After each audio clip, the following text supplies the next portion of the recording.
Hello, everyone, and welcome to Her Story in Color. We here are today to speak to the ladies of the Awaken Your Inner Warrior anthology book. And as we get ready to dive in, I will be introducing our panelists for today. And we have Lavonda Jones, we have Dr. Aisha Hall, and we have Monika Davis. To give a little bit more background of who they are, Lavonda Jones, she received 4 education degrees ranging from associate to education specialist. Her story of a rocky marriage with heartbreak, mental anguish, and disappointments provides a glimpse of loss, struggle, embarrassment, and restoration through Jesus Christ. As I introduce to you Mrs. Dr. Aisha Hall, she is a dedicated occupational therapist of 8 years and a devoted mother to a 2-year-old daughter. She cherishes her family as her greatest support. She relentlessly strives to make a positive impact in the lives of others through her nonprofit, Purposely Planted. Last but not least, we have Monika Davis. She is from Philadelphia and is dedicated to teaching and helping others. Her passion is to help others needed to be manifested in another way. Although her planned path had changed, she continued to fight for herself and inspire others. Thank you, ladies, for joining me tonight. We do have a special guest that is on the panel with us. She was in the background trying to hide, but we convinced her to show her beautiful face with us today. And that is the visionary author of Awaken Your Inner Warrior, Miss Kimberly M. Branch. So thank you, ladies, for joining me today and allowing Her Story in Color to share your journey. I want to ask you guys a general question, starting off, which is, can you tell the audience what made you choose the title of your chapter? So you can let us know the title, or I can let them know the title of your chapter, but I kind of wanted you to say what it is and let them know why you chose it. So we'll go with Lavonda. All right. So the title of my chapter was Crushed but Not Destroyed. And the reason I chose that title is because when I was going through what I was going through, I literally thought I was going to die. But it didn't take me out. So that's the reason I chose the title for my chapter. Okay, we'll go with Aisha next. Okay, so the title of my chapter is Unbreakable, Triumph of a Mother's Spirit. And I chose it because to me, it deals with the resilience, the strength, and perseverance that I faced. And it's like pretty much me as a mother overcoming adversity while going through my New Health journey. And Monika, could you please let us know your chapter and why? Yes. The name of my chapter is Full of Hope. We have all we need. And I chose that because hope was the thing that strung through the whole time of me being diagnosed with myositis. And I felt like everything that I had, it wasn't coming from outside, it was coming from inside. Wow. Okay, so I love the title of everyone's chapter in this book, but today specifically we're speaking with you three. I guess my next question would be, at this point in your life, what led you to wanting to share your story and to also not be selfish in telling your own story, but to share it with others and to share it amongst this group of women whose stories are vastly different, but also very similar? I just want to know what drove you to this point in your life to say, you know what, I need to put this out in the world, because not only has my story inspired me and awakened my inner warrior, but I really want that for my readers as well. So please let us know that, and we can start with Lavonda on what made you want to share your story. Okay, so the reason I wanted to share my story was because I was able to get through it. I got through it. And also too, in that process, I had to learn to love myself, and then just to forgive my ex-husband, and just all the things we went through. So that was the reason. It was time. And I knew that with that experience, I would be able to help other women who are going through similar things, and let them know that they are able to get through it with Christ. Okay, and you know what? I was going to go through each one, but since you touched a little bit on your chapter, let's go ahead and dive into your chapter a little bit, and then we'll come to Aisha next. But when you mentioned forgiveness, that's what I really literally had that highlighted. So it's in your chapter, you speak about also grief and depression, right? Yes. Losing a child and going through a divorce are two of some of the toughest experiences in life that you can go through, because I've experienced losing a child and I know what that's like. And so by the end of your chapter, you stated, forgive yourself and those who have wronged you. When you do not forgive others, you will remain in bondage. God has called us to set us free. And you got that from the scripture of Galatians 5:13. And Yes. so can you tell us why and how you came to a place of forgiveness so that your inner warrior could have been set free? So could you please let us know about that? Yes. I came to that because I needed to. First of all, I needed to forgive my ex-husband for all of the things that happened in our marriage. I mean, it wasn't always bad. So, and we definitely had some good times, but in order for me to move on with my life and to be a better woman, I had to forgive him. And pretty much that's the reason.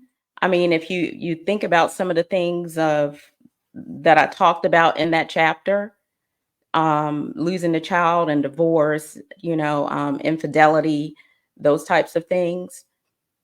I mean, people go through things. Nobody's perfect. Right. And right. So nobody's perfect. So we are called to love each other. And knowing that we have children together, we have family, we build a life together. So I was called to forgive. That was what I was called to do. And so we are pretty good friends today, as a result of it. Does it still hurt sometimes? I think about it. Sure, I do. But we're able to get through it. I'm able to get through it, and I forgave him, and he's forgiven me. And that's, I think that's a beautiful thing, forgiveness, but it's not always easy to come by. It's not always an easy or beautiful start, a process. So what advice would you like to give your readers on taking those first steps to forgiveness and being called to be free? Like, what would you want your readers to know? It wasn't an easy process in the beginning, but this is what I did to start the work. Right. So, like I said, the first thing, you have to forgive yourself. You have to start with you, your inner self. You have to start with yourself. You have to love yourself. You have to love yourself, and realize that without Christ, you're not going to be able to make it through it. You have to lean on Christ. You have to get into your word. You have to read those powerful scriptures that help you get through your word. And you have to be obedient and just listen to when Christ is speaking to you. So that's what I would say when you first start off. And then once you forgive yourself and you get into that relationship with Christ, then you are able to go to that person and start taking those steps, little small steps. Maybe invite them over for dinner, because that's what I did. That's what I do every now and then, usually for the holidays. You know, a lot of people like, no, I wouldn't have done that. But that's what I did. That's what I did. And then I also reached out to him, and I had to tell him, I'm not angry with you. I forgive you. I'm not mad at you. And the whole purpose of me doing that, because we did build a family together. We had children. And so one day we're going to have grandchildren. And so we're going to have to come together, and hopefully, you know, that time around, we're going to get that right. So that was the biggest thing for me. And then also too, letting him feel welcome whenever, you know, we may have those family get-togethers or whatever. Is it often? No, it's not that often. It's not that often. It's usually for the holidays and you know, graduations and things like that. Um, but my children have gotten comfortable. Hey, mom, why don't you call dad and invite him over? Especially because my son is overseas. So whenever he does come back to the States, what am I going to say? No, your dad can't come over, or no, you know, we can't spend time with your dad and all of us together, because that's what he wants. He knows that we're not getting back together, but he know that we're wise enough now that we can be in the same room without any hostility. So just those steps, and just knowing that you will go through a grieving process through this whole thing. You would definitely go through a grieving process, and you have to let yourself grieve and heal from the hurt. So those are some of the steps. It's all out of order, but those are some of the things that those are some of the things that I did do. And I mean, I was angry for a while. I'm not gonna sugarcoat that. I was angry. I was hurt. I literally thought I was gonna die. Yeah. Literally. So Thank you for that, because I think a lot of people say that they forgive, but they don't make it a welcoming space for the person that they have forgiven, and they don't take the actionable steps to see the forgiveness through. They say they forgive, but they're not eating at the table with them. They're right. not, you know, they're not thinking about future generations that may be affected, you know, by the unforgiveness. And Right. so I would like to invite Kimberly Branch, the visionary author, to see what her takeaway was from your chapter. Yes, her chapter, it was so much. Let's just start with forgiveness. Forgiveness is huge. You know, most of the times some people don't want to forgive because they're so deep down with the hurt. But your story hits on a faith walk as well. So your faith is what has sustained you through all the depression and through the loss of a child and through the grief of having to, 20 plus years of marriage. And this is all we know from, even, I would say, prior to just the 20 years of marriage, but the friendship before that.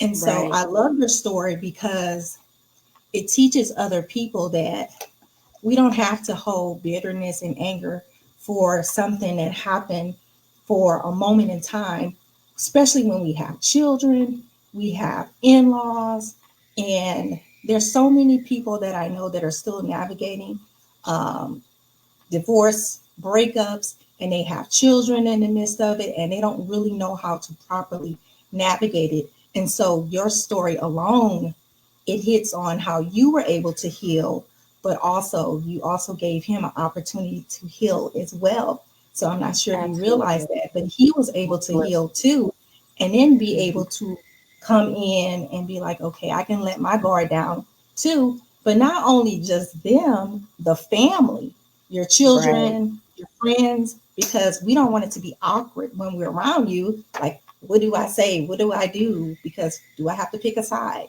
There's no sides being picked because you guys were able to be mature and you have wisdom and you'll be able to move forward. But one thing that I really took from your chapter, it was on the first page.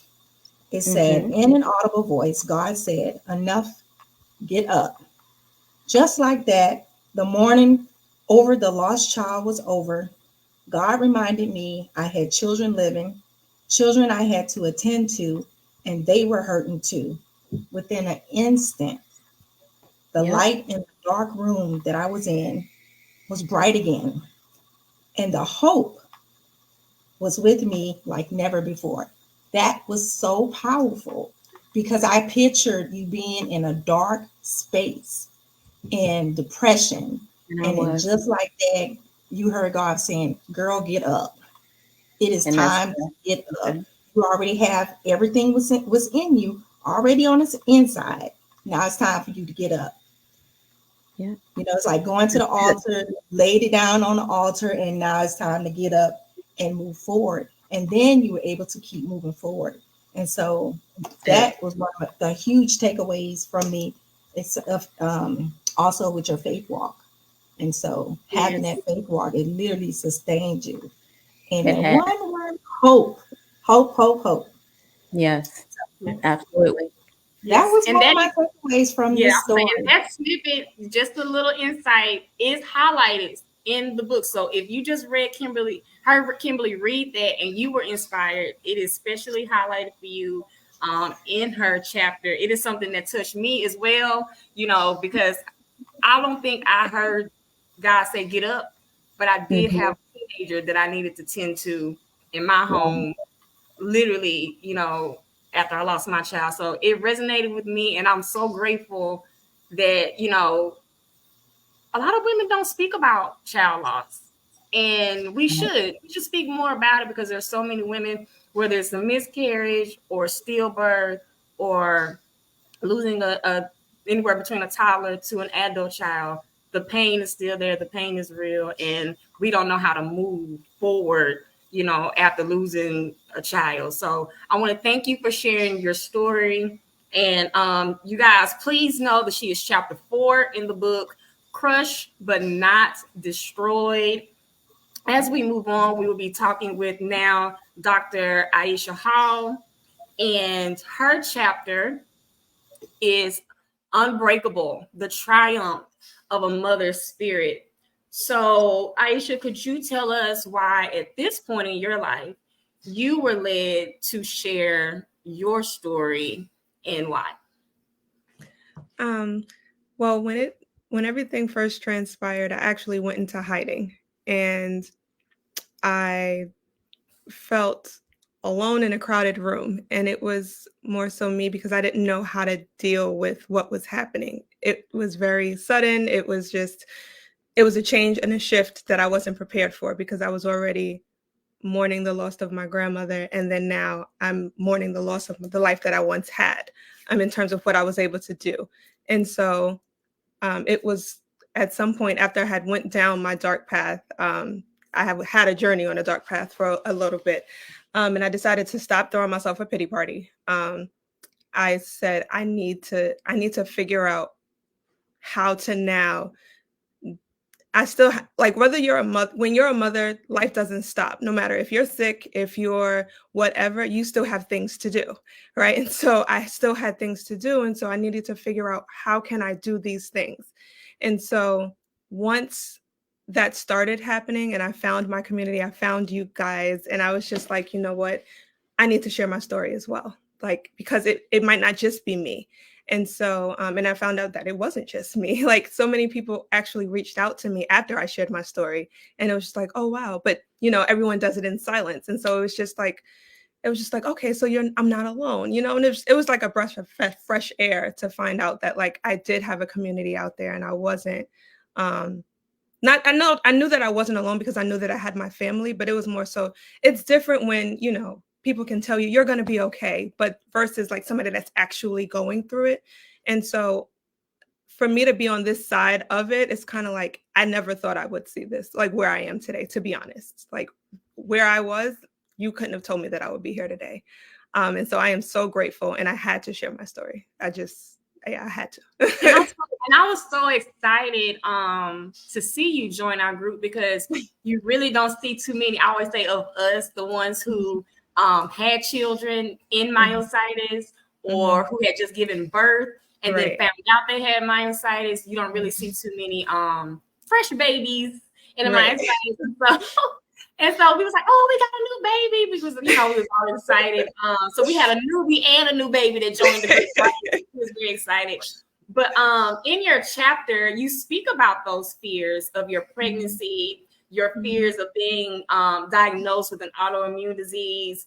And the word triumph in your chapter speaks volumes for me, as you guide your readers, right, on how to navigate those fears and frustrations. So in the chapter, I took note, you said, how does a mother go from having self-destructive thoughts after being diagnosed with a rare disease to being a beacon of light and positivity for others?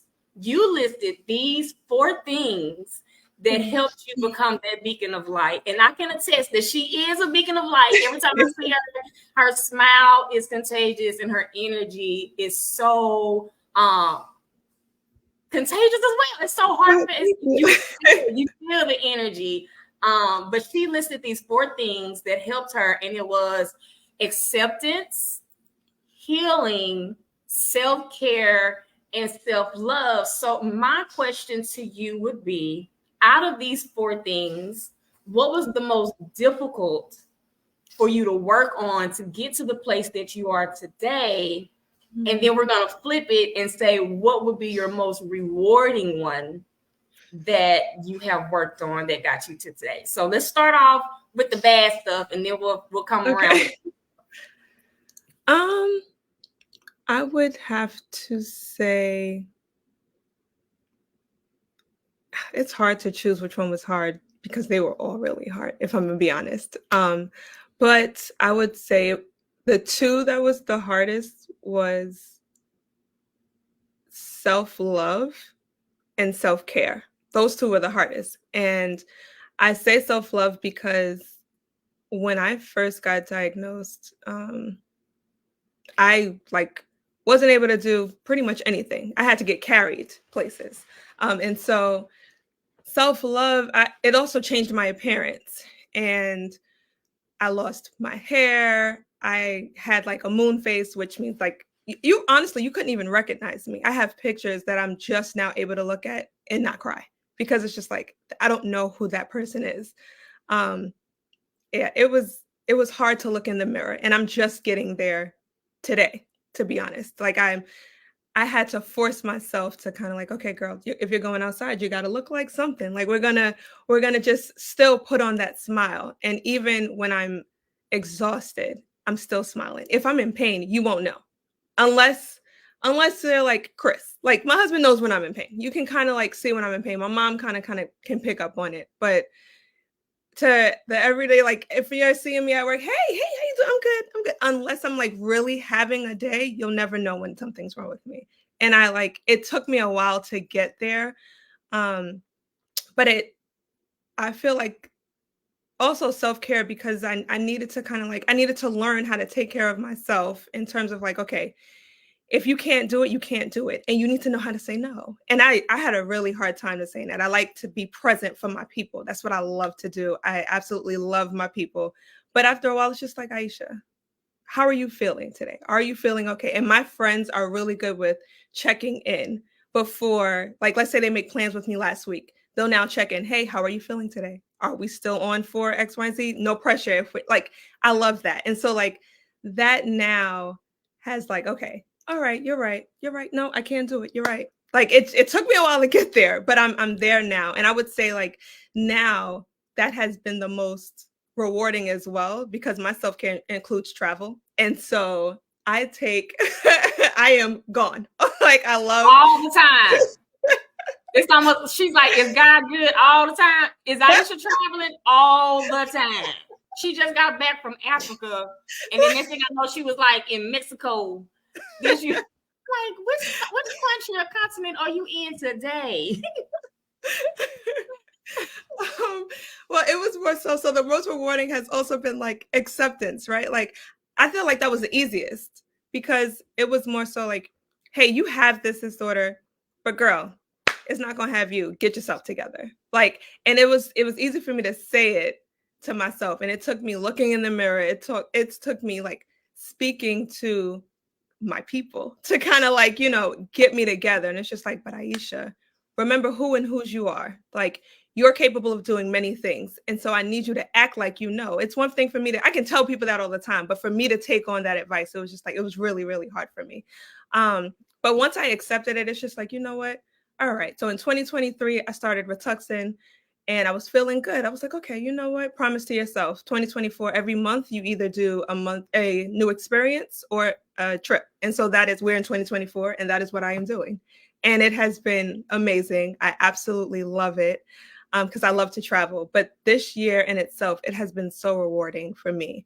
And even people at work have told me, like, I see a change in you. And I love it. I'm at the point where it's just like, if it doesn't serve me, it's not for me. And so like, if I feel like it's going to cause me stress in any way, I remove myself because I don't have time. Like, I realize life is way too short and I need to spend it doing things that's going to make me happy. That's going to like make me build on whatever I'm building on right now. That's going to serve my family in the way that I need to be making memories with my child, like with my husband. Like, I just need to be good. And if it's not going to make me that way, like, I'm just no, thank you. Like, so that's where I am. And I absolutely love it.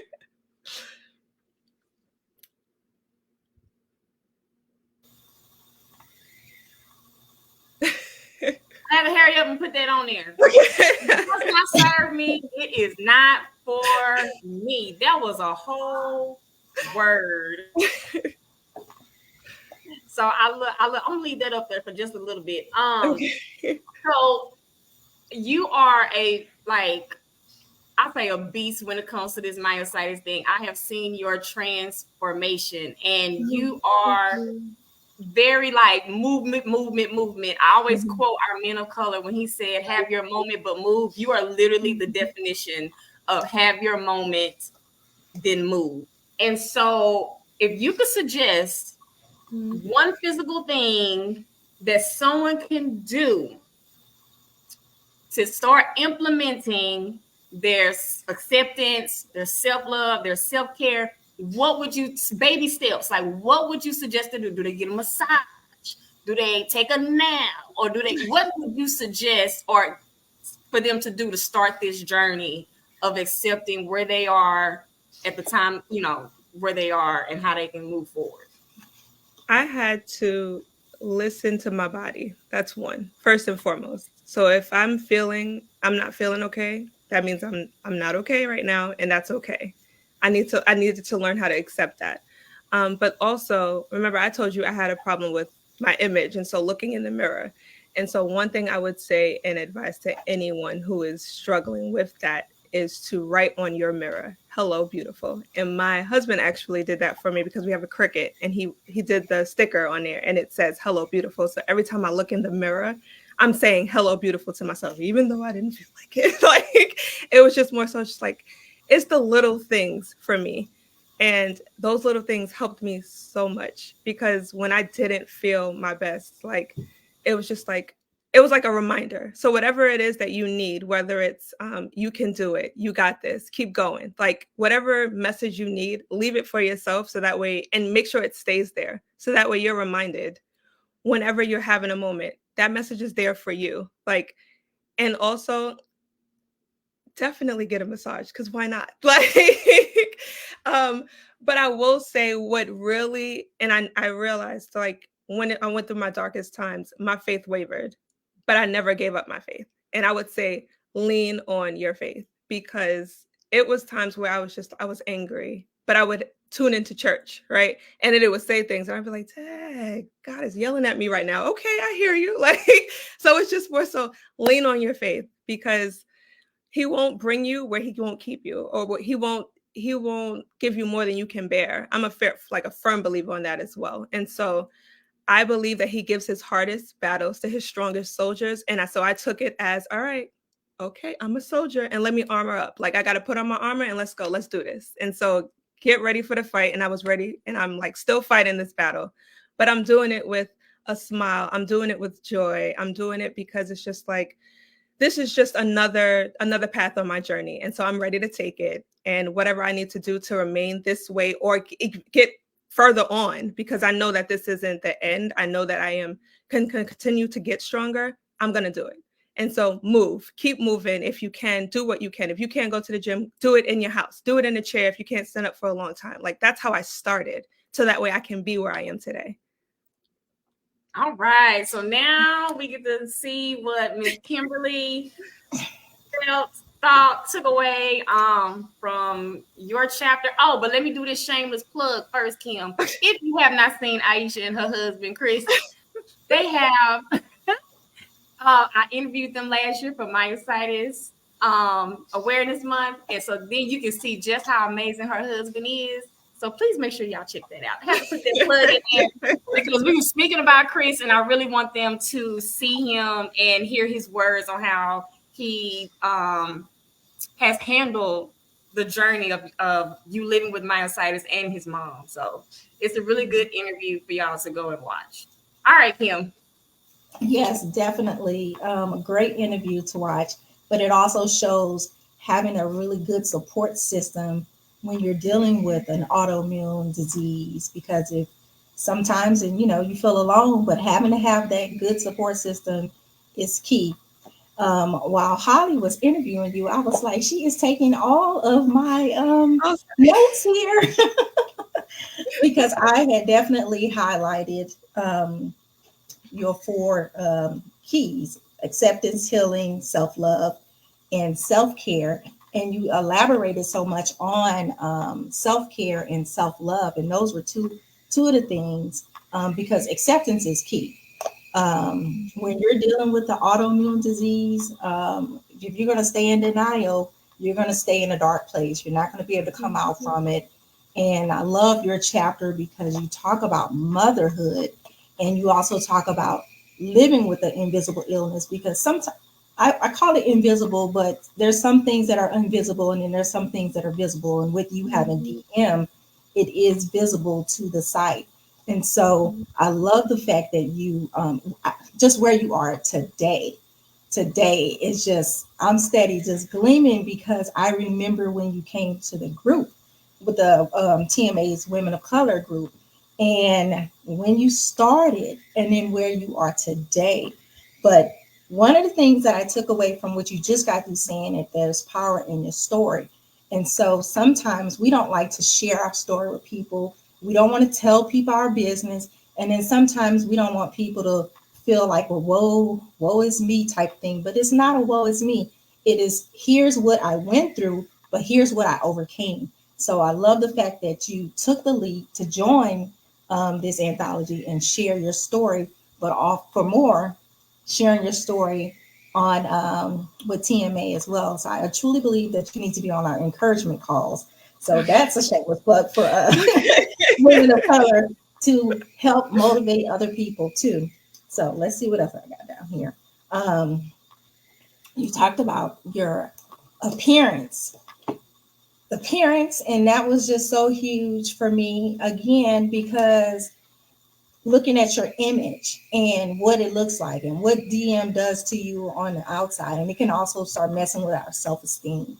And so I love the fact that your husband went on your mirror and put hello beautiful, and it reminds you every morning to say hello beautiful. You could put other words on there too, like, hey, you are awesome and you're doing a great job, keep moving forward. And so that's something that you can share with everybody else, and we all can take that away from you with that. But another thing that you just hit on, you were saying that your faith was never wavered.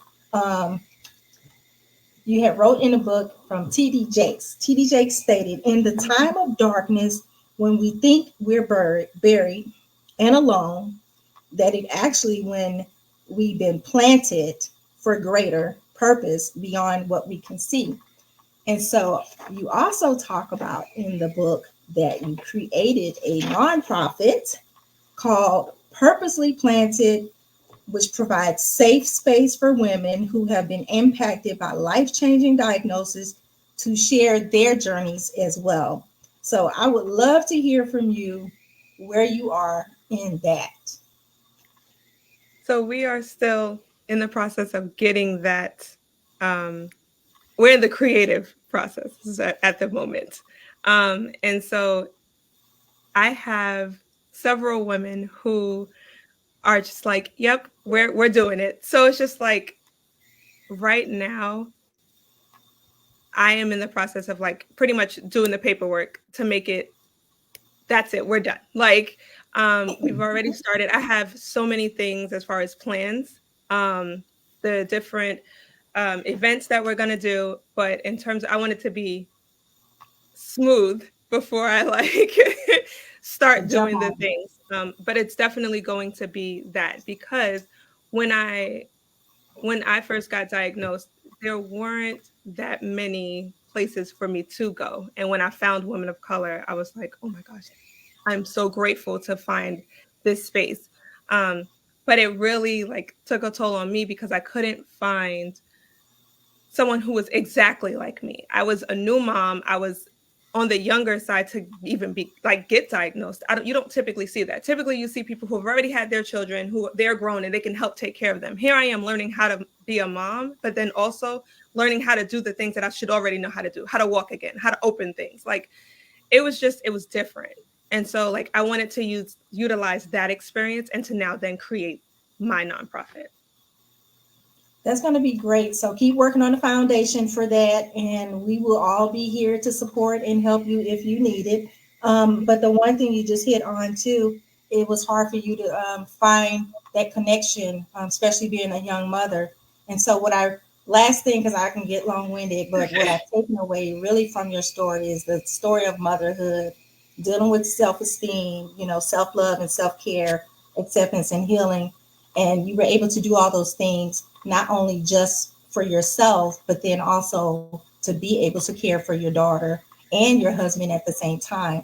But from having to have someone help you get in, out the bed, into the bathroom, to now being able to use your fine motor skills, your and gross motor skills as well, that is very huge to see where you are now, and traveling and living life. There is a glow that is about you that it just kind of just hits through the screen because from where you were, like I don't look like what I've been through. And that's the Mm-hmm. one thing that I love about everyone that's in this book is that you guys have gone to hell and back, and you're warriors, and some warriors from the beginning, from birth, but you are warriors from everything that you've gone through, and you're now able to share your story with grace and smiles and be able to empower other people to be like, well, dang, if Dr. Hall did this and she went through all that, she was not able to pick up her child and take care of her kid, to now being able to travel with her family and take these wonderful pictures, the full body picture that your husband took of you in a red dress. Um, okay, that was acceptance, that was healing, that was self-care, and that was self-love. That was a powerful image that was done. And so I can see the growth from there to where you are today. So there was a lot of takeaways, but those were the things that I took away from your chapter. Well, okay then. You said I stole the show, but no, ma'am. You had more. You had stuff in there. And Yeah. so when y'all was speaking about this, something popped into my head and I had to read it. And it's from Lavonda's chapter, actually. Before we dive into Monica's, I wanted to make sure that we said this because it's literally what we've been saying. It says, death and life are in the power of the tongue, and those who live it will eat its fruits. And even though Aisha's story is different than Lavonda's, this same scripture resonates because you chose to speak life into your illness, into your daughter, into your divorce, into your your family members and everything else like that. And I just want to say, like, wow, it's amazing how one scripture can means the same thing, but in different settings it can mean something else. But the overall thing to take away is none of you have spoken death or ill will. You have spoken nothing but triumph and Yes. forgiveness. So when Kim said that people have been a warrior since birth, let's just dive right on to it, Miss Monika. At this point in your life, why did you feel that it was time to share your story? And then we'll dive a little bit more into your chapter after that question.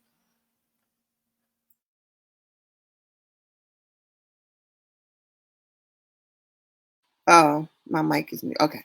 Since I was diagnosed and would talk to different people, throughout my interactions with people I knew from church or people out in the street or just other people from other organizations, I was very involved in a lot of stuff. I would hear them say, "Oh, you should write a book. You should tell your story." And I always felt like I was going to do that even before diagnosis.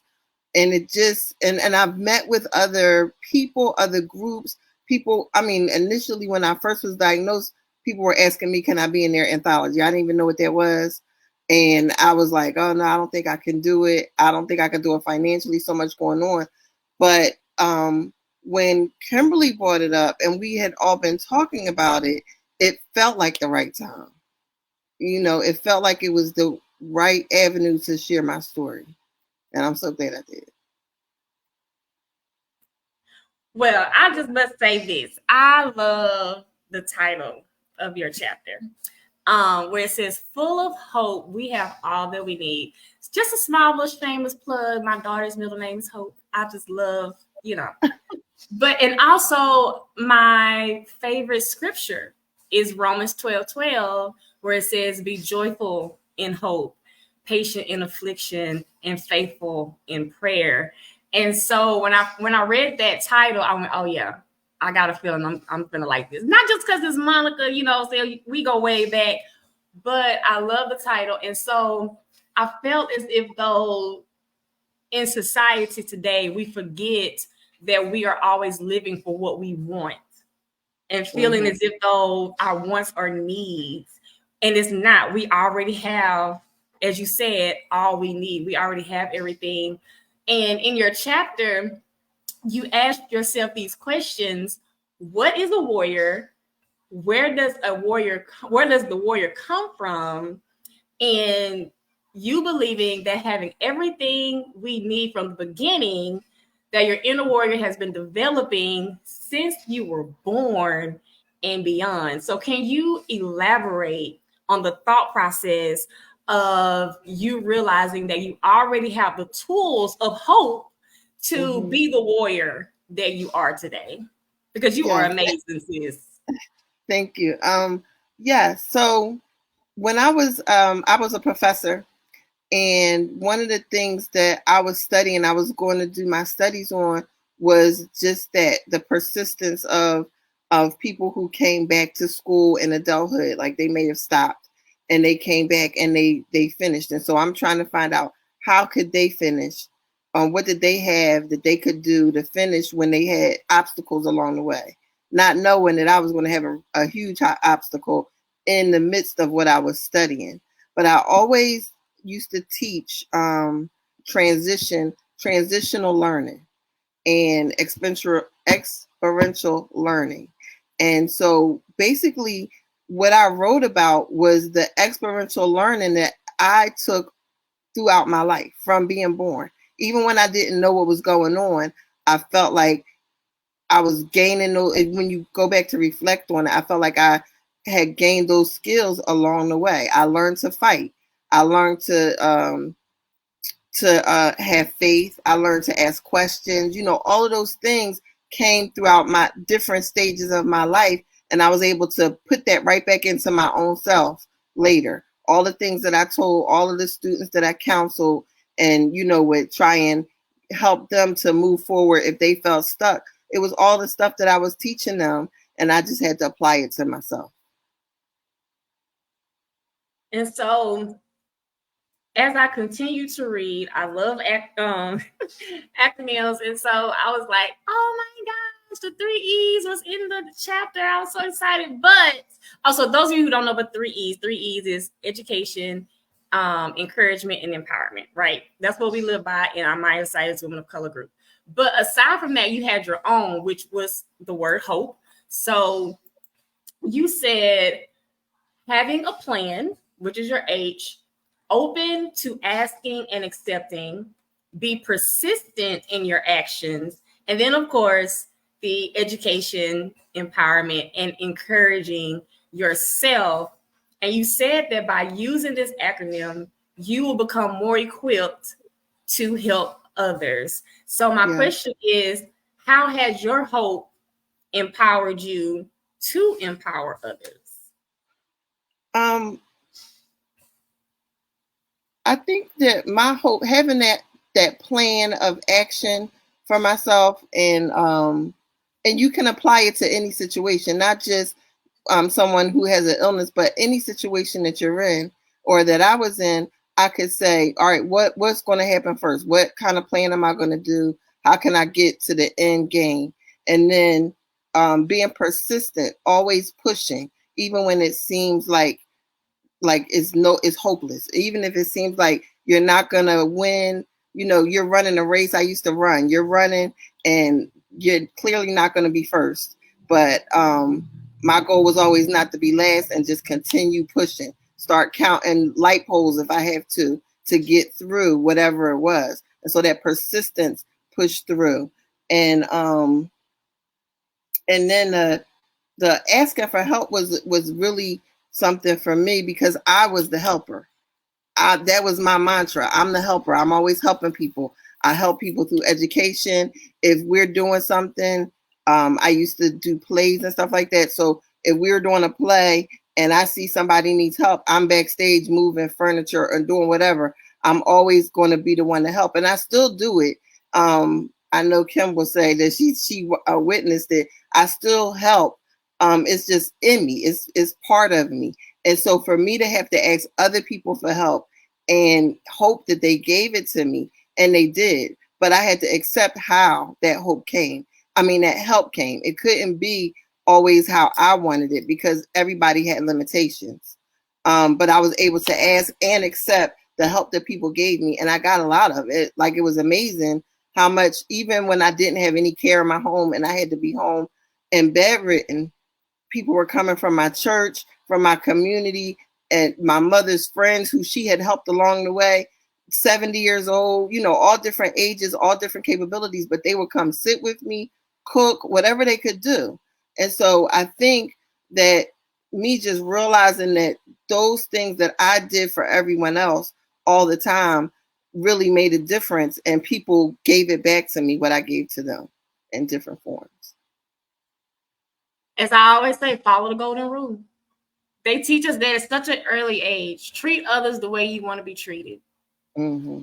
And and people say karma, stuff like that. But it's true.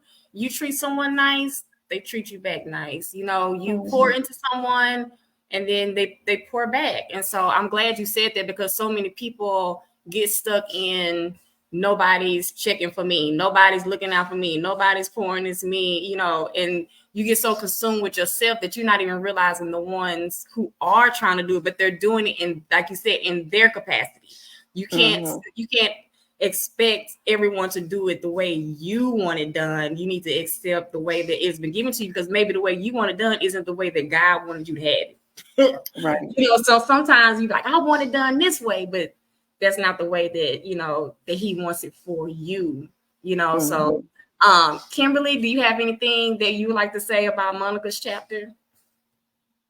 Yes, I definitely was going to talk about warrior from the beginning. That was some of the things that I highlighted, basically what you said. You asked what a warrior was, and also being a warrior from birth. And I was just like, oh my goodness, I got to dip into this. What does she mean by birth? Like, what happened here? And so you talk about that struggle. Of course, you were a baby, but what your parent had went through, and then the struggle of where you are today, and the different things. But I love your outlook on everything, because here you are, a professor, in school, getting ready to go and get your PhD. So for us, we're like, oh, I'm successful. I'm getting there. And boom, I get hit with for you, it was polymyositis at first, but then it transferred to necrotizing myopathy.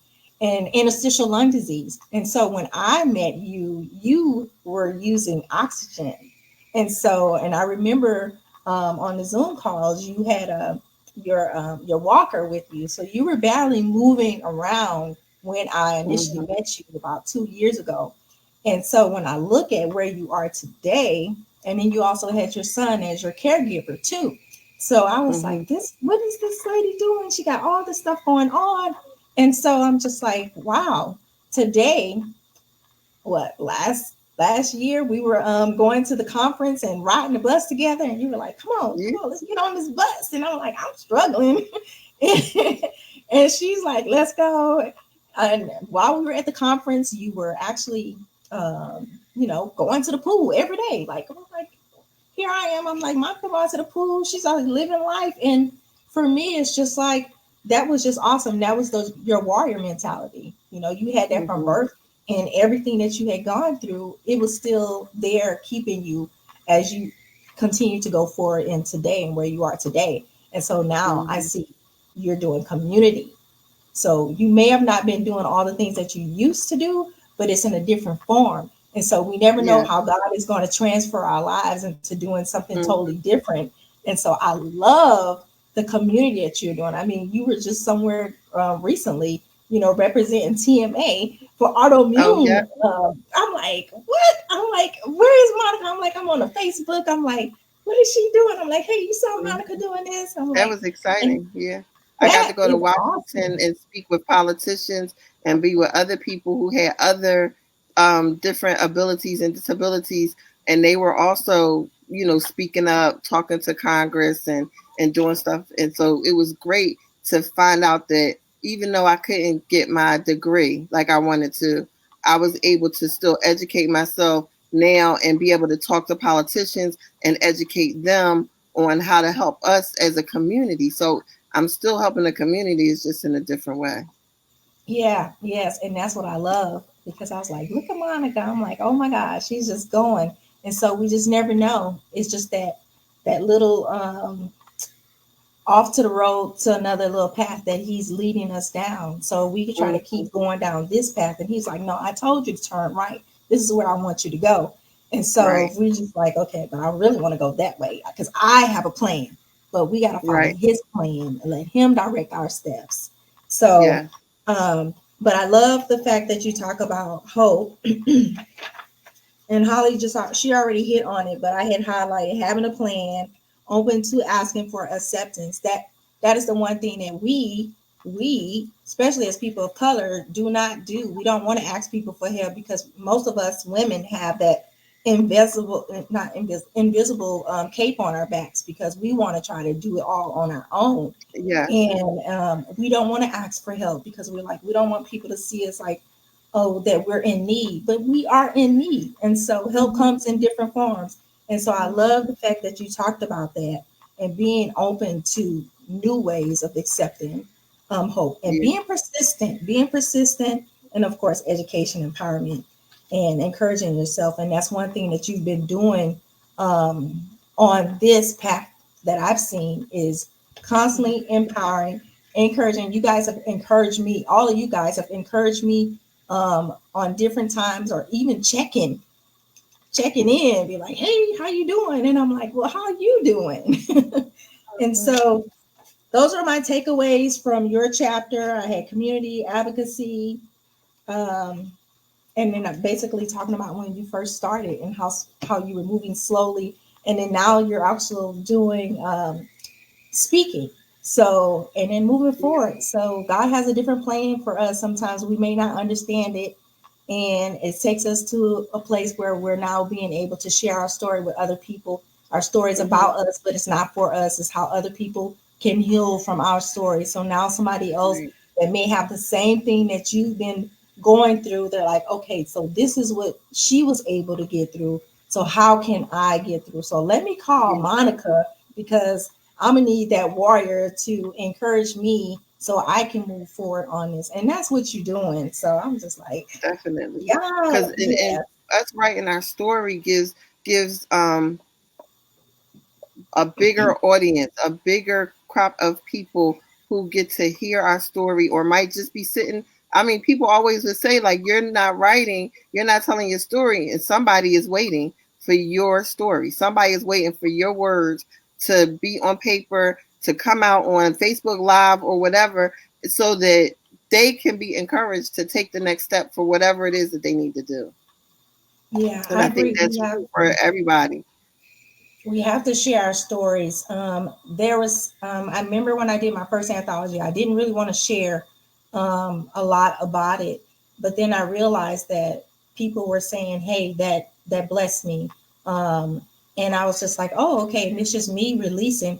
But sometimes when you're sharing your story, it also is giving you healing too, because now you're able to heal from it. And I bet you all went through some healing when you were going through the journal writing, when you were writing the chapters. And so that took a bit for a lot of us, because in the midst of it, you're having to relive some of those things. And so you can't, you reliving it and you're like, okay, it's taking me back to that place. But then in the end, where you're triumphant, your resilience is that piece that be like, okay, yeah, I went through all of that and I got that. So, but yeah, that's what I took. I mean, from parts of it, all y'all, I mean, like you really had a warrior story, Monika. And I was just able to look back and see that warrior from the beginning. And so a lot of folks don't really understand, like sometimes our life could be taken away at the beginning, but God had his hand on you. He was like, not this one. She got work to do. And so that's what I got from it. I was like, oh, okay. And so I've been showing some of the comments. I know that we're winding down on the hour, but I've been showing some of the comments that we've got in the audience. If you ladies, I think you should be able to see them. But yeah, we can. Monika, you're a very inspirational, true warrior. I love this comment. Support matters, and women of color need the village and collective. And I'm not sure who this. That's my mommy. Silence. Oh, I'm so sorry. I was, but yeah. So your mom said her village is amazing. I'm not just saying that because I'm her mommy. All have a great support system. Helps a lot. We continue to stand. One of our fellow co-authors say, "Amen, true warriors." We do have a question. How does Dr. Aisha balance her life with patients, family, and travel? Yeah, that's good. So I actually work in the school system, and so weekends are my thing. And when I have a long weekend, that's my go. Like being that I have the schedule for the whole year, I'm able to plan accordingly. My next one isn't until, well, June is an experience. July is the next travel. So the next travel is with my family. We're going on a 10-day cruise. And so we're gonna have an amazing time then. And so like that's how we're balancing it out. And he's very, very supportive. So like anytime I need to do the travel, whatever, he's just like, go. I'm like, okay. So I'm doing it. That's awesome. So We need to proud go of on a you. trip. What a testimony. Thank you. You're the best, and Auntie Shell loves you. Oh, I love you too. I had another one. Oh, here it is. Sitting here looking at miracles. And so I wanted to end with that comment. I kind of got lost in the comments, but that statement right there is so true, and it speaks volumes for everything that we have gone through, currently going through. We already have the warrior mindset to know that what we are about to go through, we will be able to get through that as well. You know, they always say battle, war. And, you know, the thing is, you can lose a battle, but the war is not over. You still have time to come back and win the next battle, you know.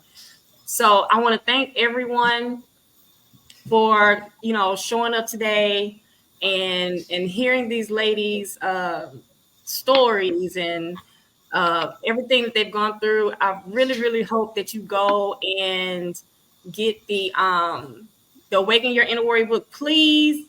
Okay, let me put my disclaimer up here. Where it go? uh hold on, I'm sorry. I'm still It's working, I'm there. still learning It's this. there. Is it there? Yes, there it is. It is there. I had to make sure it was there. Please purchase directly from your favorite author in this book, not Amazon. Amazon, don't come for me because we live. I apologize in advance, but you know what the situation is and you know how it go down. If you if you act right, we wouldn't have to say this. But please get it from your favorite author so that way it can be personalized. You might get a little goodie, a little gift in your, purchase or whatever. So please do that. You can always visit herstoryandcolor.org to get more information on future interviews. And if there's anything that anybody else would like to add, you can do so at this time, panelists.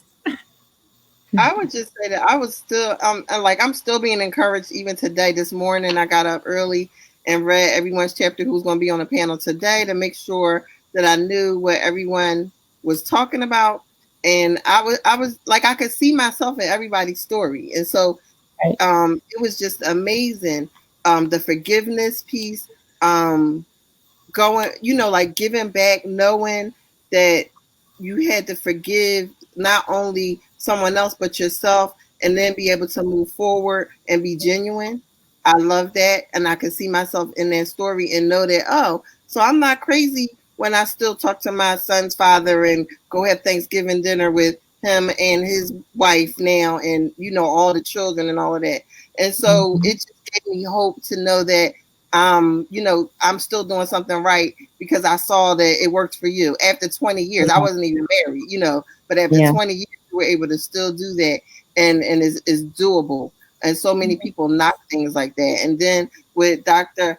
Aisha, just the acceptance, like all her steps, they meant a lot to me because I could see that even though I didn't write about those things, it's things that I had to do unknowingly that helped me push forward.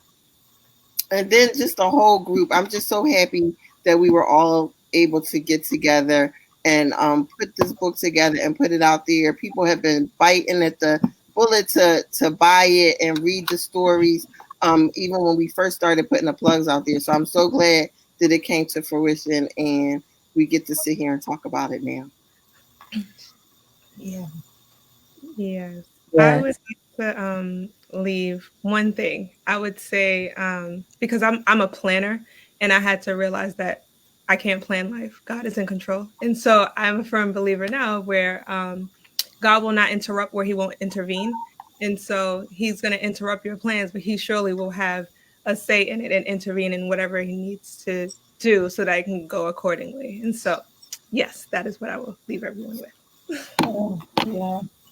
Well, and I guess the last thing I'm going to leave, first of all, like you ladies were saying, all of the stories were inspirational.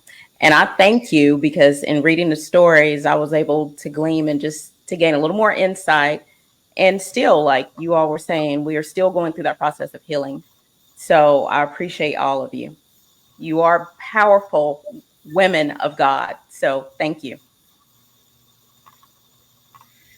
Kimberly, do you have anything you want to say, or are you ready to? I Well, it don't took know. me long enough Are to you get on on the here. girl? It took me long enough to get on here, so but I'm still here. But oh my gosh, I want to just say thank you all for just being a part of Awaken Your Inner Warrior in the first anthology that I was able to birth.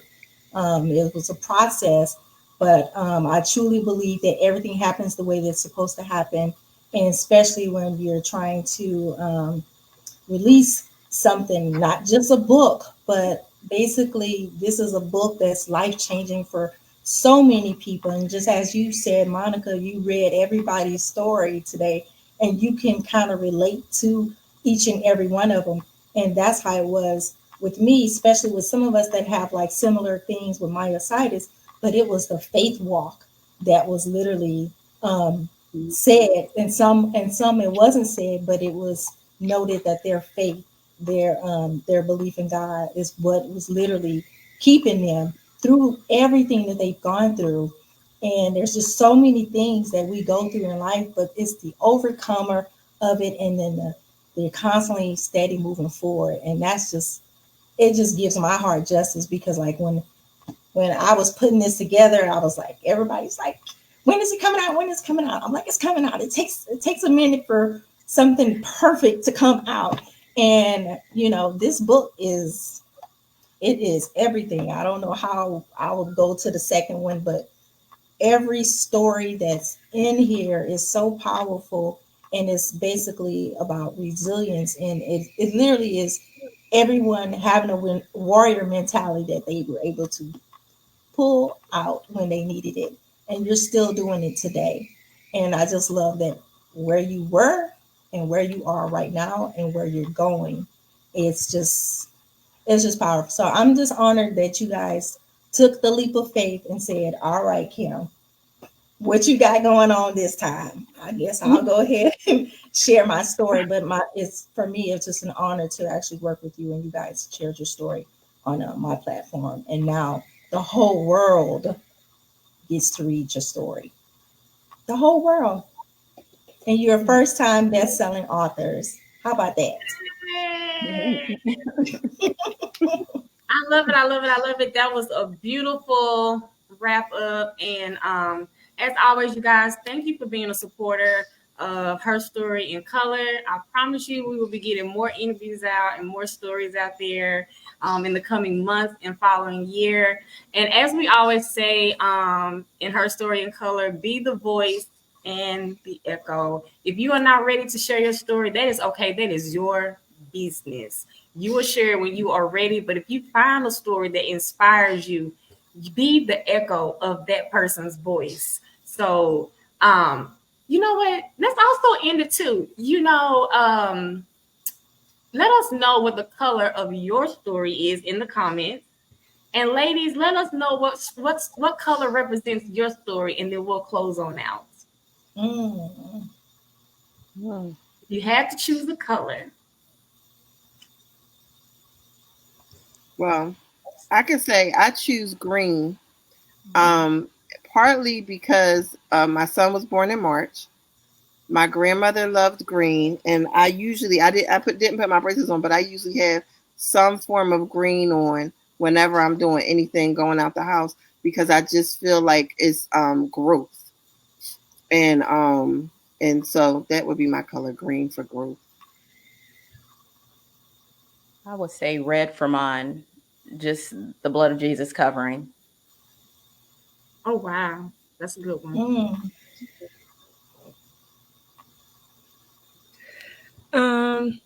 I would have chosen green, but I'll choose a different color.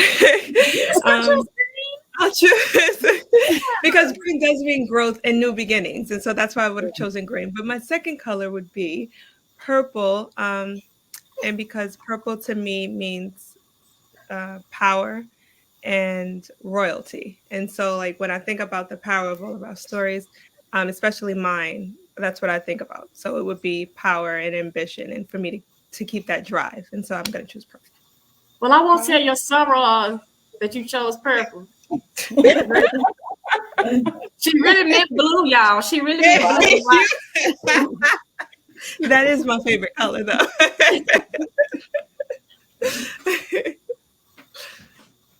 All right, Kim, did you want to do a color or? Oh, I had a whole bunch of colors. I had red at first, and then I had green, and then I also had red. I had purple for royalty, but my other color is black, and black is sophisticated. Is also power. Is also a whole bunch of other things too.